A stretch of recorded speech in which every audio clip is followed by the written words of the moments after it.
এখন আছে ডোলাহারা সাংবাদিক সাগর পার্কে। এখন ঘুরতে আসলাম ভাইয়া, বঙ্গবন্ধু সাংবাদিক সাগর পার্কের টিকিট কত টাকা করে একটা?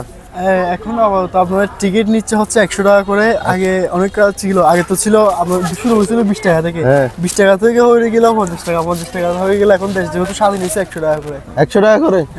100 টাকা করে দিবে, ভালো কথা। ভিতরে কি কি দেখার মতো আছে? ভিতরে আপনার ধরেন বাঘ আছে, ভাল্লুক আছে, হাতি আছে, তারপর হলো আপনার জেব্রা আছে, জলহস্তি আছে, আর কি আছে?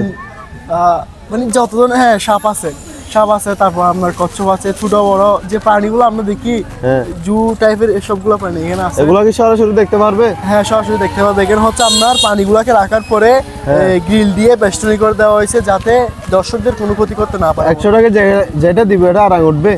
100 টাকা যদি বলতে গেলে হ্যাঁ আড়াই উঠবে। 100 টাকা যেটা দিবে এটা আড়াই উঠবে, কারণ এটাতে আপনি ঢুকলে, যদি আপনি এখন ঢুকেন প্রায় 3-4 ঘন্টা না ঘুরে আসতে পারবেন না।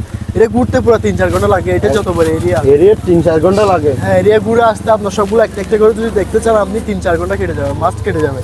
আপনাকে ছবি তুলতে কেটে যাবে। তো যারা এখনো বঙ্গবন্ধু শেখ মুজিবুর সাগর পার্কে ঘুরতে আসেন নাই, অবশ্যই একবার হলে এসে ঘুরে যাবেন।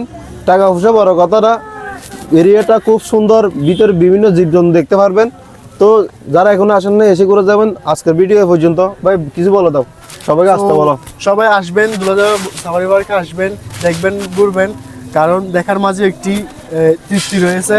পৃথিবী থেকে জানতে হলে ঘুরতে হবে, একটু একটু দেখতে হবে। সো এখানে আসি, ভাই ব্রাদারের সাথে পরিচয় হবেন, আসলে বের সাথে অলওয়েজ কানেক্টেড থাকবেন, তার কারণ উনি দুলাদা সাফারি পার্ক বলেন, কক্সবাজার বলেন, সবখানে থাকে।